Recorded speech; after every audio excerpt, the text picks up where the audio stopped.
وَمِنَ النَّاسِ مَن يُجَادِلُ فِي اللَّهِ بِغَيْرِ عِلْمٍ، لوگوں میں سے ایسے بھی ہیں جو اللہ کے بارے میں جھگڑتے ہیں، اللہ کی آیات کے بارے میں جھگڑتے ہیں، قرآن مجید کے احکام کے بارے میں جھگڑتے ہیں، جبکہ حال یہ ہے بغیر علم، نہ ان کے پاس کوئی علم ہے، وَيَتَّبِعُ كُلَّ شَيْطَانٍ مَرِيدٍ، اور وہ پیروی کر رہے ہوتے ہیں، صاف نظر آتا ہے کہ ہر سرکش شیطان کی پیروی کر رہے ہیں،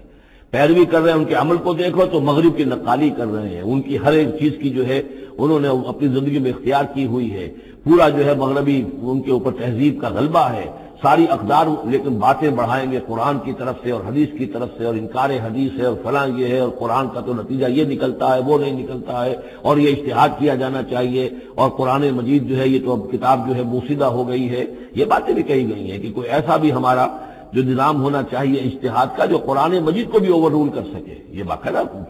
رائے موجود ہے کہ قرآن مجید میں بھی جو شرعی احکام آئے ہیں وہ بھی ایک خاص قوم کے لیے، خاص وقت کے لیے تھے، یہ ہمیشہ کے لیے نہیں ہے۔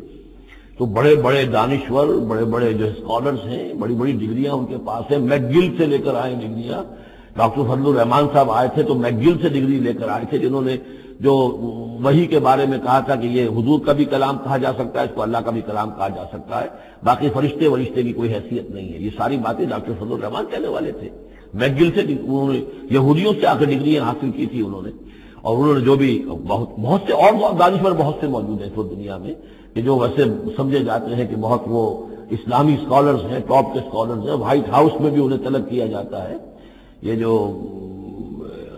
سید حسین نصر ہیں، ایرانی ایک ہے، اب وہ رہ گئے ہیں جن کا ڈنکا بج رہا ہے زیادہ، ورنہ پہلے یہ ہے کہ یہ دو تھے، سید حسین نصر بھی تھے اور ڈاکٹر فضل الرحمان بھی تھے پاکستان کے۔ لیکن وَمِنَ النَّاسِ مَن يُجَادِلُ فِي اللَّهِ بِغَيْرِ عِلْمٍ وَيَتَّبِعُ كُلَّ شَيْطَانٍ مَرِيدٍ كُتِبَ عَلَيْهِ، اس شیطان کے بارے میں تو یہ بات لکھ دی گئی ہے، طے کر دی گئی ہے، أَنَّهُ مَن تَوَلَّاهُ، کہ جو کوئی بھی اس کی دوستی اختیار کرے گا، فَأَنَّهُ يُضِلُّهُ، تو وہ اسے گمراہ کر کے رہے گا، وَيَهْدِيهِ إِلَىٰ عَذَابِ السَّعِيرِ، اور پہنچا کر رہے گا اسے اس جلانے والے دوزخ کے عذاب میں۔